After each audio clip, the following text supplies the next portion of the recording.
اضلاف اور شرکا، آج ہم قرآن مجید کو مختلف علامات کے ذریعے ترجمہ کے ساتھ پڑھنے کی مشق کا آغاز کریں گے۔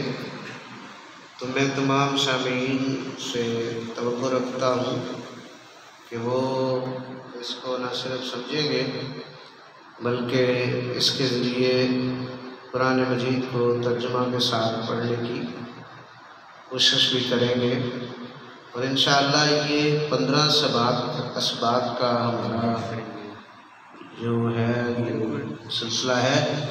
یہ 15 اسباق پڑھنے کے بعد ہم سب اس قابل ہو جائیں گے کہ ہم قرآن مجید کا ترجمہ کر سکیں گے۔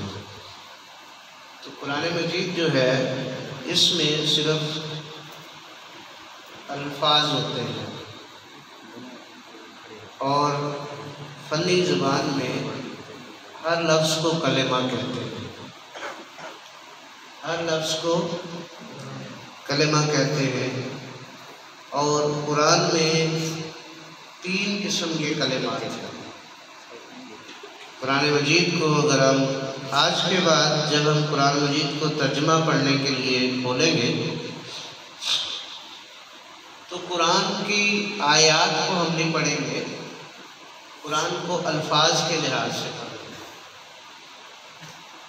اور کلمہ کی تعریف جو ہے وہ ہر بامعنی لفظ کلمہ کہلاتا ہے۔ ہر وہ لفظ جس کا کوئی معنی ہو اس کو ہم کلمہ کہتے ہیں۔ کلمہ کی 3 اقسام ہیں۔ کلمہ کی 3 اقسام ہیں: اسم، فعل اور حرف۔ یہ پورے قرآن میں یہی 3 چیزیں ہیں، اس کے علاوہ کوئی چیز نہیں ہے۔ قرآن میں جتنے بھی الفاظ ہیں ان میں سے یا کوئی اسم ہے یا کوئی فعل ہے یا کوئی حرف ہے، اس کے علاوہ قرآن میں کوئی اور لفظ نہیں ہے۔ تو قرآن ان 3 کلمات کی بنیاد پر پورا قرآن لکھا گیا ہے، اور ہم ترجمہ بھی قرآن کا ان 3 کلمات کی بنیاد پر ہی کرنا سیکھیں گے۔ اب سب سے پہلے ہم اس بات کی پہچان حاصل کریں گے کہ قرآن میں ان 3 کلمات کی پہچان کیا ہے۔ ہم کس طرح پہچان سکیں گے کہ یہ کلمہ اسم ہے، یہ کلمہ فعل ہے اور یہ کلمہ حرف ہے؟ تو اسم، فعل اور حرف کے کلمات کی پہچان کے لیے قرآن میں ہر ایک کی کچھ علامات دی گئی ہیں، جن سے ہم یہ پہچان کرنے کے قابل ہو جاتے ہیں کہ یہ کلمہ اسم ہے، یہ کلمہ فعل ہے اور یہ کلمہ حرف ہے۔ تو کلمہ کی اقسام ہم نے ابھی دیکھی ہیں۔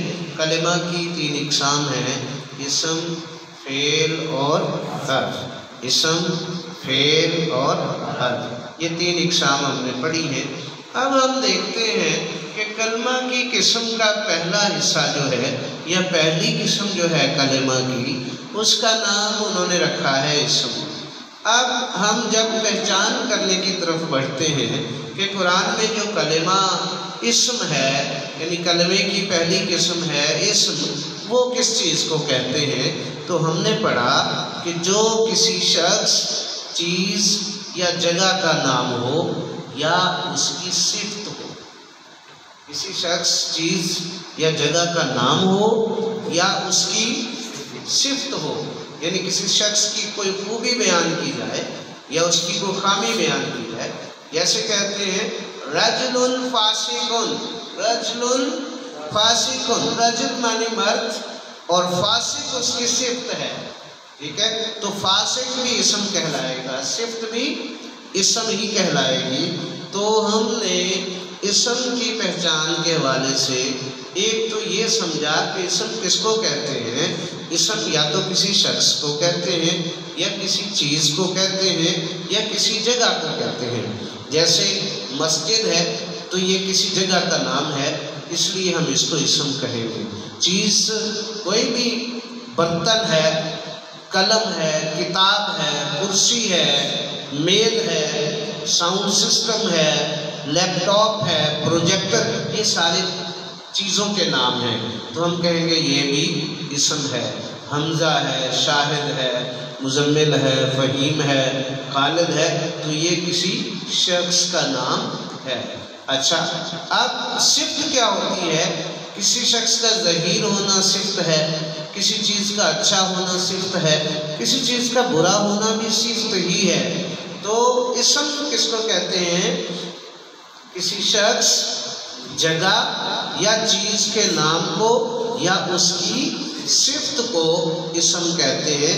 تو یہ قرآن مجید میں جو 3 کلمات ہیں ان میں پہلا کلمہ کیا ہوگا؟ اسم ہوگا۔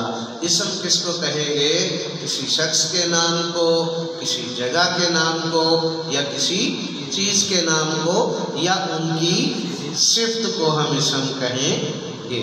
اب یہاں ہم دیکھ رہے ہیں آپ کے سامنے اسکرین پہ اسم، نام یا صفت، یہ مختلف چیزیں جو ہیں وہ آپ کے سامنے ہیں۔ محمد، یہ اسم ہے، کسی ذات کا، کسی شخصیت کا نام ہے۔ یہ کس کا نام ہے؟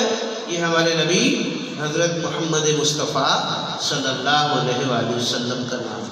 الجنت، اور یہ یاد رکھیے گا کہ یہاں اس وکابلری کے اندر جتنے الفاظ آ رہے ہیں یہ سارے قرآن سے لیے گئے ہیں، یہ لفظ قرآن میں استعمال ہوئے ہیں۔ ان کے معنی اگر آپ یاد کر لیں گے تو یوں سمجھیں کہ آپ نے قرآن کے کچھ الفاظ کے معنی کو یاد کر لیا۔ اور ناقتن، اونٹنی، کتابن، کتاب، القلم، قلم، بقرتن، گائے۔ تو آپ نے دیکھا کہ اسم کے نیچے لکھے ہوئے ہیں محمد، ناقتن، القلم، القلم۔ تو محمد کسی شخص کا نام، ناقتن کسی چیز یا اونٹنی کا نام، اور قلم کسی چیز کا نام، جنت کسی جگہ کا نام، کتاب بھی کسی چیز کا نام، بقرۃ بھی کسی چیز کا نام یا جاندار کا نام ہے۔ آگے ہم اس صفتیں اور اسماء کو الگ الگ پڑھ رہے۔ شاعر، شاعر ہونا صفت ہے، شاعر ہونا۔ فاسق، گناہگار، یہ کسی انسان کی صفت ہو سکتی ہے۔ مسلم، یہ بھی صفت ہے۔ کافر، یہ بھی صفت ہے۔ مکہ، یہ جگہ کا نام ہے تو اسم ہے۔ الذباب، مکھی، شہد کی مکھی کو بھی ذباب کہتے ہیں تو یہ بھی اسم ہے۔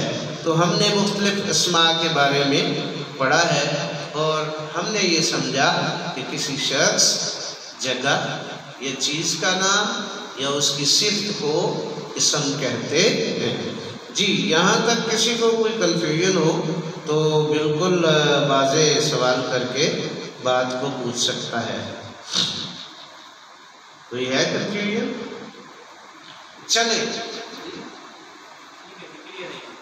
چلیں ہم آگے چلتے ہیں۔